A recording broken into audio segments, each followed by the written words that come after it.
Hello friends, good evening and welcome to the success Kendra. Friends देखिए, जैसे आप जानते हैं कि हम लोग बीपीएससी टीआरई 3.0 यानी कि बीपीएससी शिक्षक भर्ती 3.0 जो न्यू वैकेंसी 2024 में आई हुई है, जिसका एग्ज़ाम मार्च 2024 में निर्धारित भी किया गया है। फ्रेंड्स, उसके लिए हम लोग लगातार इम्पॉर्टेंट सेशंस को कवर कर रहे हैं और मेरा एम भी है कि आपको जितने सारे महत्वपूर्ण टॉपिक्स हैं जिससे आपको बेनिफिट हो, उन सारे टॉपिक्स को मैं आपको उपलब्ध करवाऊँ। और ऑलरेडी मैंने आपको मॉडर्न हिस्ट्री का एक मैराथन सेशन कवर कराया हुआ है, जिसमें बीपीएससी के द्वारा जितने भी प्रश्न 1992 से लेकर के बीपीएससी ट्री 2.0 तक में पूछे गए हैं, उन सभी प्रश्नों को मैंने कवर कराया हुआ है। बिहार का इतिहास यानी कि बिहार मॉडर्न हिस्ट्री भी मैंने आपको कवर करा दिया है। साथ ही साथ साइंस में बायोलॉजी वाला जो पोर्शन है, उसका मैराथन वीडियो मैंने आपको कवर करवाया हुआ है। तो इस प्रकार से लगातार आपको इम्पॉर्टेंट वीडियोज़ उपलब्ध करवाए जा रहे हैं। और आज से हम लोग एक नई पहल शुरू कर रहे हैं। देखिए, आज से हम लोग क्या है कि भारतीय राष्ट्रीय आंदोलन जो है, जो कि यहाँ से प्रश्नों की संख्या ज़्यादा होती है, तो भारतीय राष्ट्रीय आंदोलन से हम लोग टॉपिक वाइज, बिल्कुल क्रम वाइज जो है, हम लोग इम्पॉर्टेंट प्रश्नों को, इम्पॉर्टेंट एमसीक्यू को कवर करेंगे। और देखिए, आज हमारा भारतीय राष्ट्रीय आंदोलन का उदारवादी चरण है और उदारवादी चरण 1885 से लेकर के 1905 ईस्वी तक माना जाता है। और यहाँ से जितने भी इम्पॉर्टेंट एमसीक्यू हैं आपके एग्जाम के दृष्टिकोण से, यहाँ से प्रश्न बीपीएससी ट्री 2.0 में पूछा भी गया है। आप देखिएगा, सेशन से प्रश्न मिलेगा आपको, उन सबको हम लोग कवर करेंगे और रोज़ आपको इस तरह का एक सेशन उपलब्ध करवाया जाएगा। चलिए सेशन स्टार्ट करते हैं। एक बार सभी लोग प्लीज़ जल्दी से सेशन को लाइक कर दीजिए और इसका लिंक किसी भी एक ग्रुप में, जहाँ कहीं भी आप हैं, वहाँ पर शेयर कर दीजिए। चलिए फ्रेंड्स, शुरू करते हैं आज का सेशन। तो फ्रेंड्स, जैसे मैंने आपको बताया है कि आज से हम लोग बीपीएससी टीआरई 3.0 यानी कि बीपीएससी शिक्षक भर्ती 3.0 जो न्यू वैकेंसी 2024 में आई हुई है, उसके लिए मॉडर्न हिस्ट्री को यानी कि आधुनिक भारत के इतिहास को बिल्कुल क्रमवार हम लोग, बिल्कुल चैप्टर वाइज हम लोग जितने भी इम्पोर्टेंट एमसीक्यूज होंगे उनको कवर करेंगे। और हम लोगों का प्रयास रहेगा इस बार कि आपको बेहतरीन कंटेंट उपलब्ध करवाए जाएं, जैसे कि बीपीएससी टीआरई 2.0 में प्रश्न पूछे गए थे, उसी लेवल के प्रश्न। तो चलिए स्टार्ट करते हैं। एक बार सभी लोग प्लीज़ सेशन को लाइक कर दीजिएगा। थोड़ा सा मैं जूम कर देता हूं ताकि प्रश्न जो है आपको स्पष्ट रूप से दिखाई दे। और जैसे मैंने स्टार्टिंग में ही आपको बताया हुआ है कि हम लोग भारतीय राष्ट्रीय आंदोलन का जो उदारवादी चरण है 1885 से 1905 तक के जितने भी महत्वपूर्ण एमसीक्यूज हैं, उनको आज इस सेशन में हम लोग कवर करेंगे। चलिए प्रश्न पढ़िएगा। देखिए, भारतीय राष्ट्रीय आंदोलन के 1885 से 1905 की अवधि को कहा जाता है। अगर आप आंसर पहले से जानते हैं ना, तो आंसर कमेंट करते चलिएगा। इससे क्या होगा कि आपका रिवीजन होते चलेगा। तो देखिए, भारतीय राष्ट्रीय आंदोलन के 1885 से 1905 की जो अवधि है, इसको क्या कहा जाता है? इसको कहा जाता है उदारवादी चरण। इसको उदारवादी चरण या फिर नरमपंथी चरण कहा जाता है। और आपको पता है 1907 में भारतीय राष्ट्रीय कांग्रेस का जो सूरत में अधिवेशन हुआ था, उसी में कांग्रेस का विभाजन हुआ था। कांग्रेस दो दल में बट गई थी, एक गरम दल और दूसरा नरम दल में। और जो 1907 का सूरत अधिवेशन हुआ था, इसकी अध्यक्षता किसने किया था? तो डॉक्टर रासबिहारी घोष ने किया था। ये सारे पॉइंट्स फ्रेंड्स ध्यान रखते चलिएगा। और इसी प्रकार से इसके बाद जो होगा हमारा नेक्स्ट टॉपिक, वो आपका होगा कौन सा? ये उदारवादी चरण है। अगला जो होगा हमारा उग्रवादी चरण होगा, यानी कि गर्मपंथी चरण। तो बिल्कुल चैप्टर वाइज पूरा मॉडर्न हिस्ट्री बीपीएससी ट्री 3.0 के लिए मैं आपको कवर करवाऊंगा। चलिए फ्रेंड्स, नेक्स्ट क्वेश्चन कर लेंगे। और गांधी युग से भी संबंधित बहुत सारे प्रश्न पूछे जा रहे हैं बीपीएससी ट्री 3.0 में, तो गांधी युग भी मैं आपको कवर करवाऊंगा। चलिए देखिए, भारतीय इतिहास में वर्ष 1885 ईस्वी प्रसिद्ध है। चलिए सभी ऑप्शंस को पढ़िए। बिल्कुल बीपीएससी का जो पैटर्न होता है ट्री का, बीपीएससी ट्री 3.0 का, उसी पर आधारित मैंने ऑप्शंस भी यहाँ पर रखा हुआ है ताकि आपको एग्जामिनेशन जैसा फील हो। चलिए बताइएगा कि भारतीय इतिहास में वर्ष 1885 ईस्वी प्रसिद्ध है। तो फ्रेंड्स, आपको याद होगा कि 1885 ईस्वी में भारतीय राष्ट्रीय कांग्रेस की स्थापना हुई थी और इसकी स्थापना एओ ह्यूम ने किया था, एलन ऑक्टेवियन ह्यूम ने किया था। और उस समय वायसराय कौन था? तो लॉर्ड डफरिन था। लॉर्ड डफरिन था। ये भी आप फ्रेंड्स ध्यान रखते चलिएगा। आगे पूरा इसके बारे में हम डिटेल में चर्चा करने वाले हैं। चलिए सभी लोग इसका आंसर बताइए। ऑप्शन ए हो जाएगा भारतीय राष्ट्रीय कांग्रेस की स्थापना के कारण। क्लियर ना? चलिए नेक्स्ट क्वेश्चन कर लेंगे। अगला प्रश्न है हमारा कि आधुनिक भारतीय इतिहास में, देखिए अब पढ़िए, पूरा प्रश्न आपको दिखाई दे रहा होगा। आधुनिक भारतीय इतिहास में गोकुलदास तेजपाल संस्कृत महाविद्यालय क्यों प्रसिद्ध है? चलिए बताएंगे, सभी लोग आंसर कमेंट करिए। और इससे पहले मैंने आपको 1992 से लेकर के 2023 में जो बीपीएससी ट्री 2.0 हुआ था फ्रेंड्स, वहाँ तक जितने भी मॉडर्न हिस्ट्री के प्रश्न पूछे गए हैं उनका मैराथन वीडियो मैंने कवर कराया हुआ, 3 घंटे का वीडियो है, एक बार उसको ज़रूर देखिएगा। वहीं से प्रश्न जो है काफ़ी सारे बीपीएससी ट्री 2.0 में भी पूछे गए थे। लिंक डिस्क्रिप्शन में मिल जाएगा, मैंने प्लेलिस्ट भी बना दिया है सबका। बिहार हिस्ट्री भी मैंने कवर करा दिया है। बायोलॉजी भी 1992 से लेकर के 2023 तक में जो बायोलॉजी के प्रश्न पूछे गए थे साइंस के, उनको भी मैंने कवर करा दिया है। चलिए उसके बाद देखिएगा राइट आंसर इसका क्या होगा। तो देखिए इसका जो करेक्ट आंसर हो जाएगा फ्रेंड्स, भारतीय राष्ट्रीय कांग्रेस का प्रथम अधिवेशन यहीं हुआ था। ठीक है ना, भारतीय राष्ट्रीय कांग्रेस का प्रथम अधिवेशन यहीं हुआ था। कब? तो 1885 में हुआ था। किसकी अध्यक्षता में? तो व्योमेश चंद्र बनर्जी की अध्यक्षता में, WC बनर्जी की अध्यक्षता में। और कितने प्रतिनिधियों ने हिस्सा लिया था? तो 72 प्रतिनिधियों ने भाग लिया था। ये पॉइंट ध्यान रखिएगा, ठीक है ना। चलिए ऑप्शन ए राइट आंसर हो जाएगा। नेक्स्ट क्वेश्चन है हमारा कि 1885-1905 के काल के भारतीय राष्ट्रीय आंदोलन में उदारवादी नेताओं का प्रभुत्व था। उनके आंदोलन का मुख्य ढंग क्या था? तरीका जो था उनके आंदोलन का क्या था? चलिए बताइए राइट आंसर इसका क्या होगा। तो देखिए राइट आंसर जो होगा फ्रेंड्स, ये आपका संवैधानिक आंदोलन था। ऑप्शन बी राइट आंसर हो जाएगा, संवैधानिक आंदोलन था। और 1885 से 1905 के काल के भारतीय राष्ट्रीय आंदोलन में उदारवादी नेताओं का प्रभुत्व था। इस चीज़ को भी ध्यान रखिएगा। चलिए देखिए भारतीय राष्ट्रीय कांग्रेस की पहली बैठक किस शहर में हुई थी? भारतीय राष्ट्रीय कांग्रेस की पहली बैठक जो हुई थी ये किस शहर में हुई थी? तो अभी मैंने आपको बताया भी था कि भारतीय राष्ट्रीय कांग्रेस की जो पहली बैठक हुई थी ये कहाँ पर हुई थी? तो ये बम्बई में हुई थी, गोकुलदास तेजपाल संस्कृत महाविद्यालय में। पहला अधिवेशन यहीं पर हुआ था 1885 में, जिसकी अध्यक्षता WC बनर्जी ने किया था। और इसमें 72 प्रतिनिधियों ने हिस्सा लिया था। राइट आंसर बम्बई हो जाएगा। चलिए उसके बाद नेक्स्ट क्वेश्चन है हमारा कि निम्नलिखित कांग्रेसी नेताओं में से किसको भारत का महान वृद्ध व्यक्ति, अंग्रेजी में grand old man of India कहा जाता है? चलिए बताइए राइट आंसर क्या होगा इसका। तो देखिए फ्रेंड्स, भारत का महान वृद्ध व्यक्ति यानी कि grand old man of India कहा जाता है किसको? दादा भाई नौरोजी को। दादा भाई नौरोजी के बारे में पूरा डिटेल में आगे आपको मिलने वाला है। इनकी पुस्तक का नाम याद रखिएगा, poverty and un British rule in India, इन्हीं की पुस्तक है। चलिए उसके बाद नेक्स्ट क्वेश्चन कर लेंगे। और दादा भाई नौरोजी जी थे, इन्होंने भारतीय राष्ट्रीय कांग्रेस का जो दूसरा अधिवेशन कलकत्ता में हुआ था 1886 में, इसकी अध्यक्षता इन्होंने किया था। किस गवर्नर जनरल के कार्यकाल के दौरान भारतीय राष्ट्रीय कांग्रेस बनी थी? किस गवर्नर जनरल के कार्यकाल के दौरान भारतीय राष्ट्रीय कांग्रेस बनी थी? तो मैंने बताया था आपको अभी कि 1885 में भारतीय राष्ट्रीय कांग्रेस की स्थापना एलन ऑक्टेवियन ह्यूम ने किया था। और उस समय भारत का वायसराय जो था, गवर्नर जनरल जो था, ये कौन था? तो लॉर्ड डफरिन था। लॉर्ड डफरिन के बारे में अगर हम बात करते हैं तो लॉर्ड डफरिन का कार्यकाल 1884 से 1888 तक रहा था। 1884 से 1888 तक लॉर्ड डफरिन का कार्यकाल रहा था। और लॉर्ड डफरिन के समय ही तीसरा आंग्ल बर्मा युद्ध हुआ था। और फाइनली बर्मा को जो है अंतिम रूप से ब्रिटिश राज्य में मिला लिया गया था। और देखिए अगर हम बात करें तो इसी के समय, लॉर्ड डफरिन के समय ही Bengal tenancy act, Awadh tenancy act और पंजाब टेनेंसी एक्ट पारित किया गया था। ठीक है ना फ्रेंड्स, ध्यान रखिएगा। चलिए उसके बाद अगला प्रश्न है हमारा कि भारतीय विश्वविद्यालय अधिनियम 1904 किस वायसराय के काल में पारित किया गया था? बड़ा ही महत्वपूर्ण प्रश्न है। चलिए बताएंगे सभी लोग आंसर।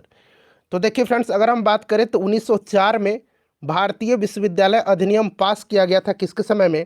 तो लॉर्ड कर्जन के समय में। लॉर्ड कर्जन ने जो है सर टॉमस रैले की अध्यक्षता में, किसके अध्यक्षता में? सर टॉमस रैले, यहाँ मैं लिखता हूँ, सर टॉमस रैले की अध्यक्षता में जो है विश्वविद्यालय आयोग का गठन किया था। और 1904 में विश्वविद्यालय अधिनियम जो है इसी के समय पारित किया गया था, लॉर्ड कर्जन के समय में। लॉर्ड कर्जन की बात करते हैं तो लॉर्ड कर्जन ने जो है सर एंड्रयू फ्रेजर की अध्यक्षता में, सर एंड्रयूज, यहाँ मैं लिखता हूँ सर एंड्रयूज फ्रेजर की अध्यक्षता में एक पुलिस आयोग का भी गठन किया था, ठीक है ना, 1902 में, 1902 में, याद रखिएगा। और इसके समय की महत्वपूर्ण घटना बंगाल विभाजन है, 1905 में हुई थी। आगे भी आपको मिलेगा। 1904 में भारतीय विश्वविद्यालय अधिनियम भी पास किया गया था, जैसे कि यहाँ पर प्रश्न पूछा भी गया है। चलिए फ्रेंड्स, नेक्स्ट क्वेश्चन कर लेंगे। अच्छा, लॉर्ड लिटन के बारे में भी आपको बता देता हूँ। लॉर्ड लिटन के बारे में आपको पता होगा कि लॉर्ड लिटन क्या था। तो यह एक प्रसिद्ध उपन्यासकार भी था, निबंध लेखक भी था और साहित्यकार भी था।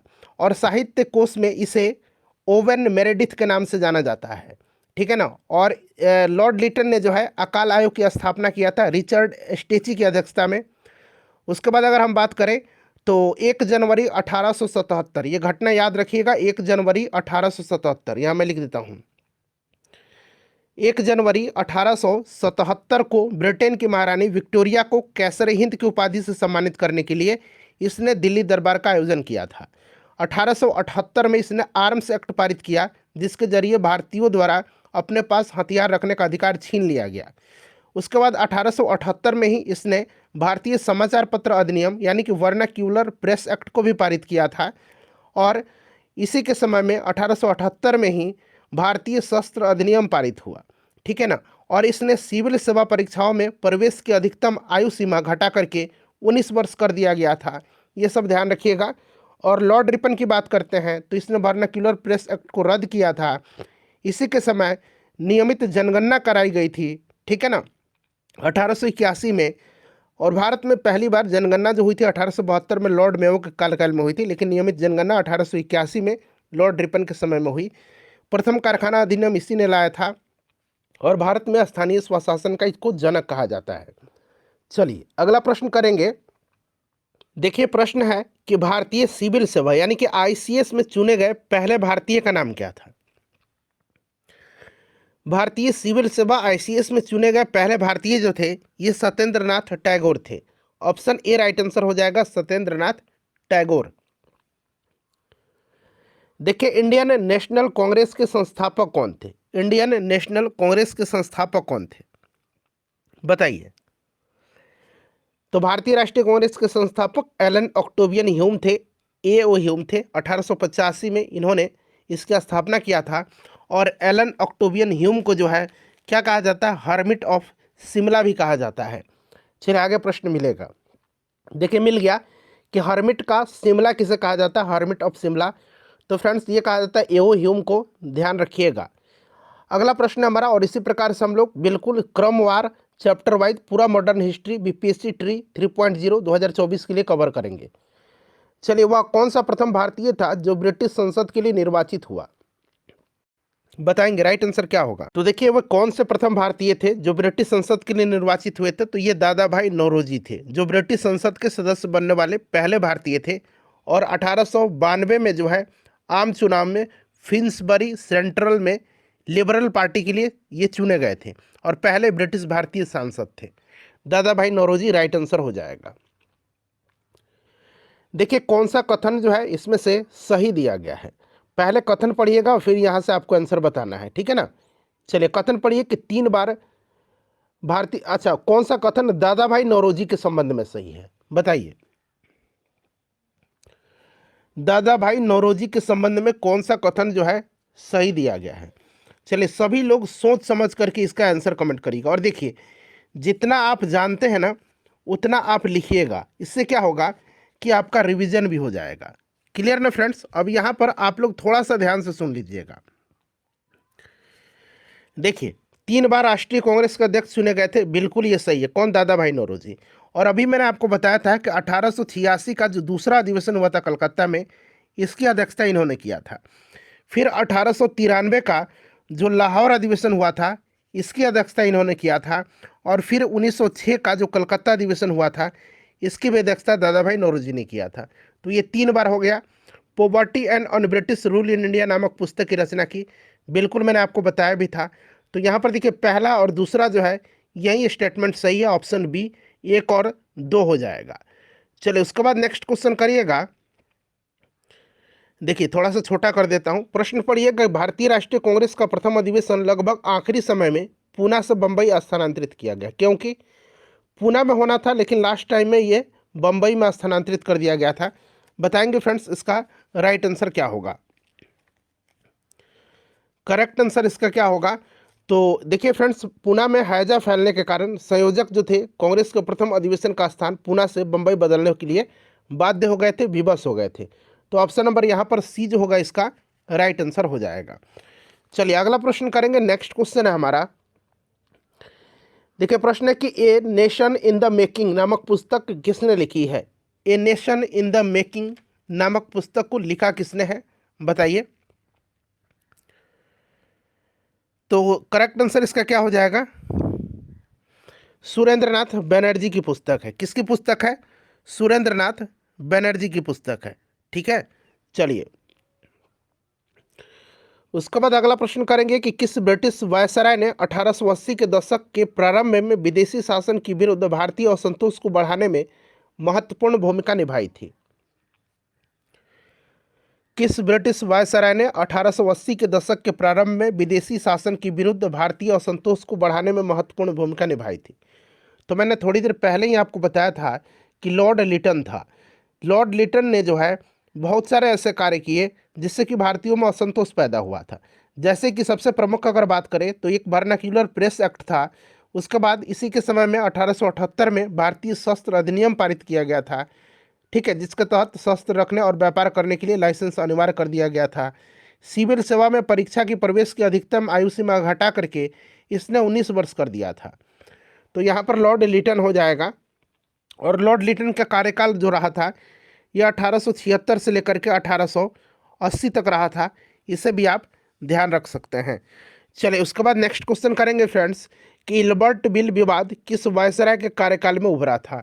इल्बर्ट बिल विवाद, देखिए फ्रेंड्स, अगर हम बात करते हैं तो इल्बर्ट विवाद जो है, इल्बर्ट बिल, यह लॉर्ड रिपन से संबंधित है।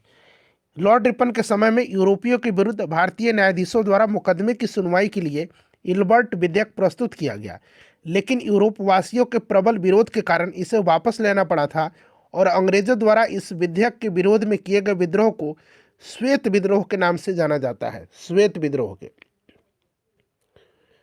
तो इसे भी आप ध्यान रखिएगा, श्वेत विद्रोह के नाम से जाना जाता है। और फ्लोरेंस नाइटिंगेल जो थी, इन्होंने लॉर्ड रिपन को भारत के उद्धारक की संज्ञा दिया है। चलिए अगला प्रश्न है हमारा। देखिए फ्रेंड्स, भारतीय संघ यानी कि इंडियन एसोसिएशन के संस्थापक कौन थे।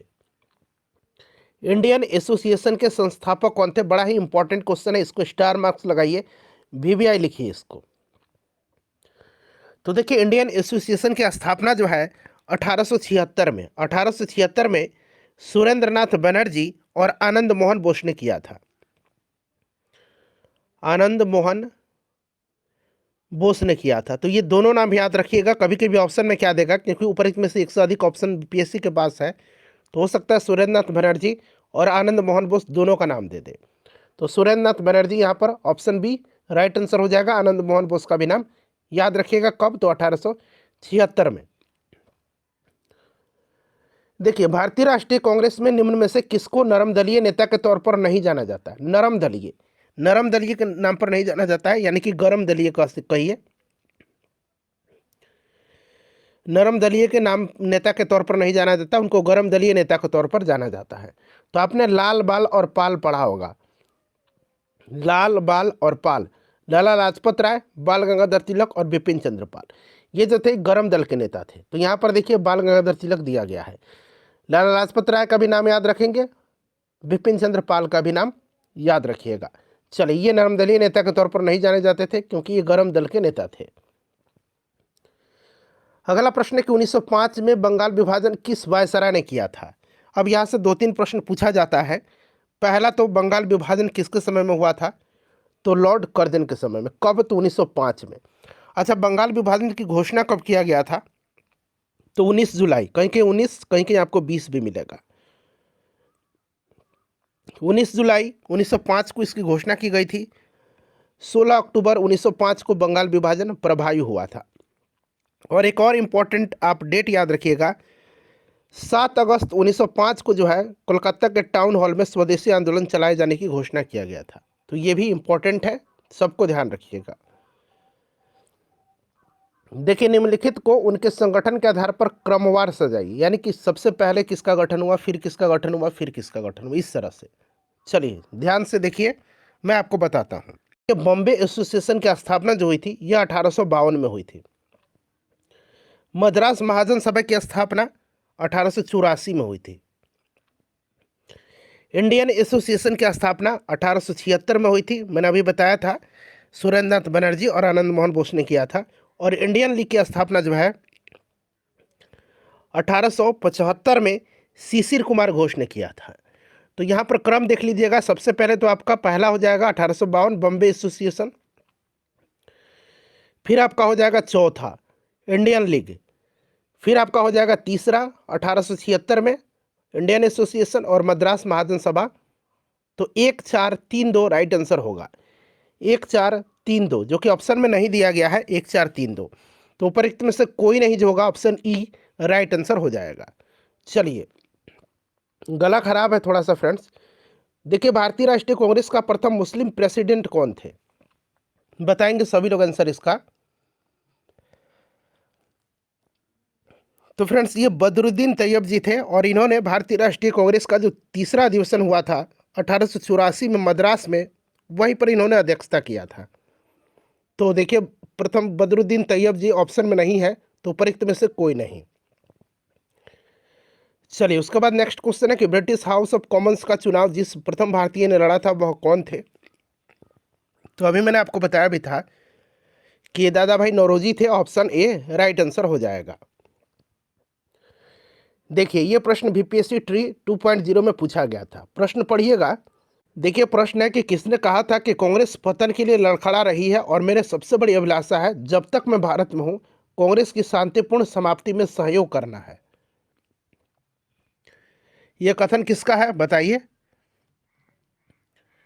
तो देखिए, राइट आंसर इसका हो जाएगा लॉर्ड कर्जन का स्टेटमेंट है, option number C correct answer हो जाएगा। जो 4-5 प्रश्न मैंने स्टेटमेंट से भी रखा हुआ है जो आपके एग्जाम के दृष्टिकोण से महत्वपूर्ण है। चलिए, देखिए, भारतीय राष्ट्रीय कांग्रेस के 1905 के बनारस अधिवेशन के अध्यक्ष कौन थे।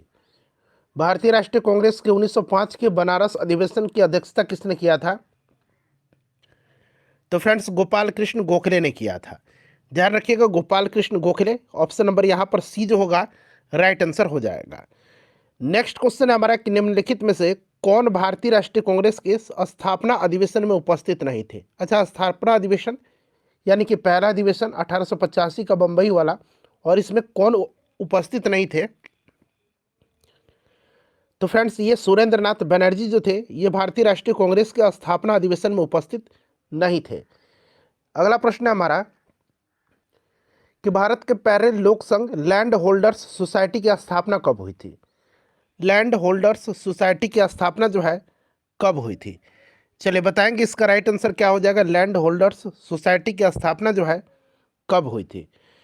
सभी लोग आंसर कमेंट करिएगा फ्रेंड्स, सबको आंसर कमेंट करना है, ठीक है ना। चलिए, आंसर कमेंट करने से क्या होगा कि आपका रिवीजन होगा।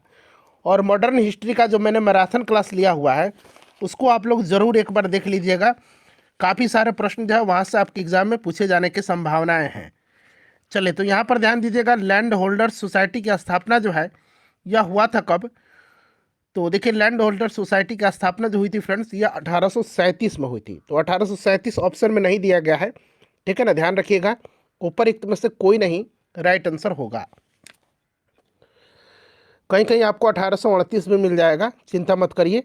दादा भाई नौरोजी ने 1866 में ईस्ट इंडिया एसोसिएशन की स्थापना कहाँ की थी। अच्छा, प्रश्न तो ऐसे भी बन जाएगा कि ईस्ट इंडिया एसोसिएशन की स्थापना किसने किया था। दादा भाई नौरोजी ने। कब किया था। 1866 में। कहाँ किया था। तो लंदन में किया था, ध्यान रखिएगा। देखिए, 1870 ईस्वी में पूना सार्वजनिक सभा की स्थापना किसने किया था। तो 1870 ईस्वी में पूना सार्वजनिक सभा की स्थापना जो है यह महादेव गोविंद रानाडे ने किया था। Mahadev Govind Ranade, option number B correct answer हो जाएगा।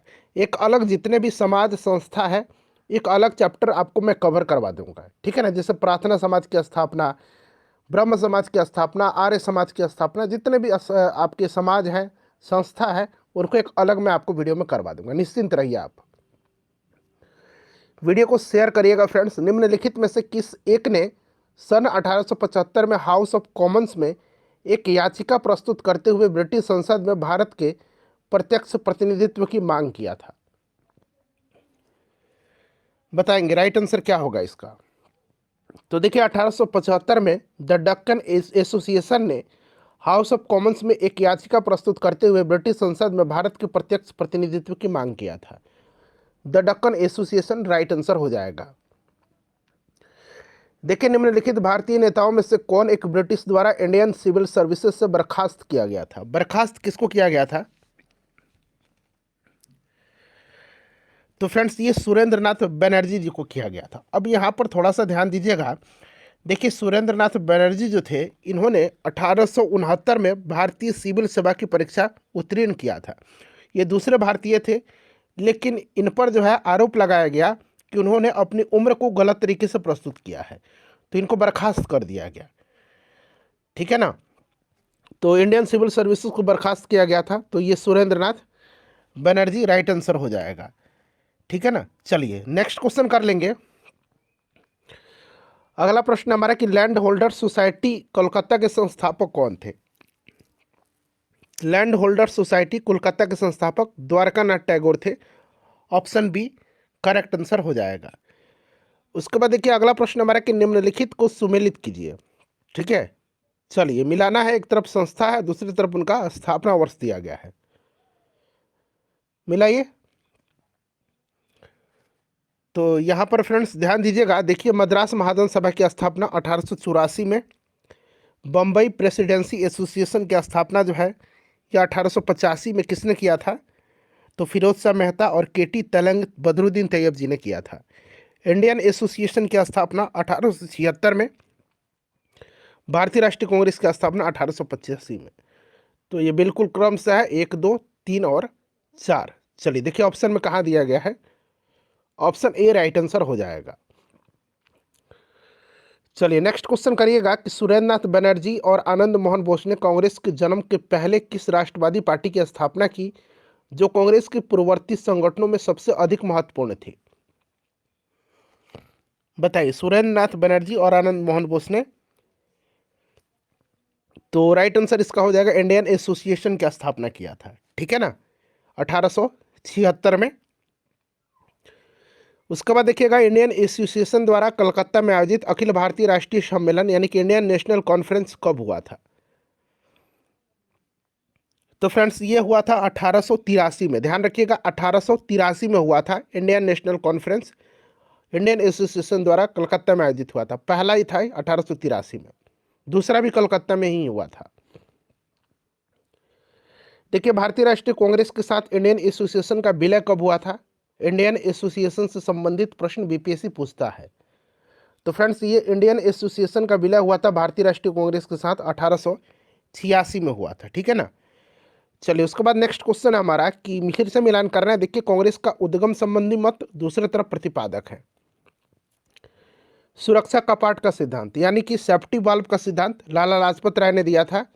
डफरिन की षड्यंत्रकारी दिमाग की उपज WC बनर्जी ने कहा था। थियोसॉफिस्टों की योजना एनी बेसेंट ने, और रहस्यमय उद्गम पट्टाभी सीतारामैया ने। तो ये भी बिल्कुल क्रम से दे दिया गया है। ऑप्शन में देखिए 1, 2, 3, 4 कहाँ पर दिया गया? 1, 2, 3, 4। ऑप्शन बी राइट आंसर हो जाएगा। चलिए उसके बाद देखिए भारतीय राष्ट्रीय कांग्रेस के प्रथम सत्र की बैठक में कितने प्रतिनिधियों ने भाग लिया था? तो मैंने बताया था पूरा डिटेल में इसके बारे में बताने की आवश्यकता नहीं है। 72 प्रतिनिधियों ने हिस्सा लिया था। देखिए फिर से सूची है, मिलान करना है। एक तरफ पुस्तक है, दूसरी तरफ उनके लेखक है। चलिए बताइएगा।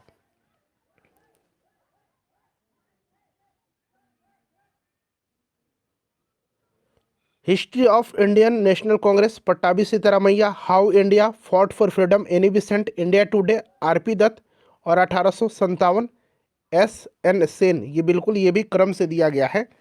तो इसका राइट आंसर क्या हो जाएगा फ्रेंड्स? इसका राइट आंसर क्या हो जाएगा? तो ऑप्शन ए हो जाएगा। बिल्कुल क्रम से दिया गया है इसका भी आंसर। तो यहाँ पर देखिए ऑप्शन ए राइट आंसर हो जाएगा। 1, 2, 3, 4 जो कि ऑप्शन ए में दिख रहा है। चलिए उसके बाद देखिए स्टेटमेंट से प्रश्न आ गया कि किसने कहा ब्रिटिश शासन एक अस्थायी बढ़ता हुआ तथा लगातार बढ़ता हुआ विदेशी आक्रमण है जो धीरे धीरे ही सही मगर पूरी तरह से देश को नष्ट कर रहा है। ये स्टेटमेंट किसका है? चलिए बताइएगा राइट आंसर क्या होगा। ये स्टेटमेंट किसका है? तो देखिए ये स्टेटमेंट जो है ये दादा भाई नौरोजी का है। स्टेटमेंट वाला प्रश्न ध्यान रखिएगा। नेक्स्ट को देखिए, निम्नलिखित में से किसने एक सार्वजनिक भाषण में भारतीय राष्ट्रीय कांग्रेस पर हमला किया तथा उसे जनता के एक बहुत सूक्ष्म भाग यानी कि माइक्रोस्कोपिक माइनॉरिटी का प्रतिनिधित्व बता करके उसकी हंसी उड़ाई थी? तो फ्रेंड्स ये लॉर्ड डफरिन था। लॉर्ड डफरिन ने कहा भी था कि कांग्रेस केवल विशिष्ट वर्ग यानी कि सूक्ष्म अल्पसंख्या का ही प्रतिनिधित्व करती है। ठीक है ना। चलिए उसके बाद देखिए, किसने कहा मुझे खुशी है कि कांग्रेस बराबर नीचे की ओर जा रही है क्योंकि यह राजद्रोही संस्था है और इसके नेता संदिग्ध चरित्र के लोग हैं? यह किसने कहा था? बताइए फ्रेंड्स, इसका करेक्ट आंसर क्या होगा? किसने कहा था? तो फ्रेंड्स ये स्टेटमेंट जो है, यह स्टेटमेंट किसका है? तो देखिए ये स्टेटमेंट जो है ये लॉर्ड एल्गिन द्वितीय का है। अच्छा, एल्गिन का एक और स्टेटमेंट है। उसने कहा था कि भारतवर्ष तलवार के बल पर जीता गया है और तलवार के बल पर ही उसे ब्रिटानी कब्जे में रखा जाएगा। ये भी स्टेटमेंट इसी का है, ध्यान रखेंगे। चलिए अगला प्रश्न है हमारा कि उदारवादियों की कार्य पद्धति को किसने भिखमंगी राजनीति की संज्ञा दी है? तो ये संज्ञा जो दी है उदारवादियों की कार्य पद्धति को भिखमंगी राजनीति की संज्ञा, यह दिया है उग्रवादियों ने। ठीक है ना, उग्रवादियों ने, यानी कि आप कह सकते हैं गर्मपंथियों ने। नेक्स्ट क्वेश्चन हमारा कि ब्रिटिश साम्राज्य के अंतर्गत स्वशासन की मांग सबसे पहले किसने और कब किया था? बताइए राइट आंसर क्या हो जाएगा। स्वशासन की मांग सबसे पहले किसने और कब किया था? तो फ्रेंड्स ये दादा भाई नौरोजी ने किया था 1904 ईस्वी में। और आपको याद होगा 1906 का जो कलकत्ता अधिवेशन था, इसमें पहली बार स्वराज शब्द का प्रयोग किया गया था 1906 वाला में।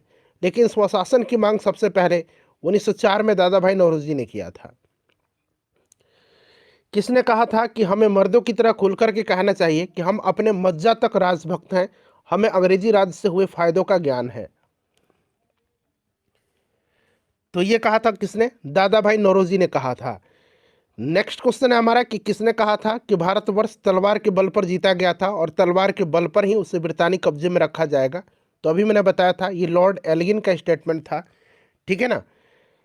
चलिए नेक्स्ट क्वेश्चन हमारा कि निम्नलिखित में से किसने इंडियन नेशनल कांग्रेस की नरमदलीय राजनीति पर व्यवस्थित आलोचना न्यू लैंप्स फॉर ओल्ड शीर्षक लेख की श्रृंखला में की?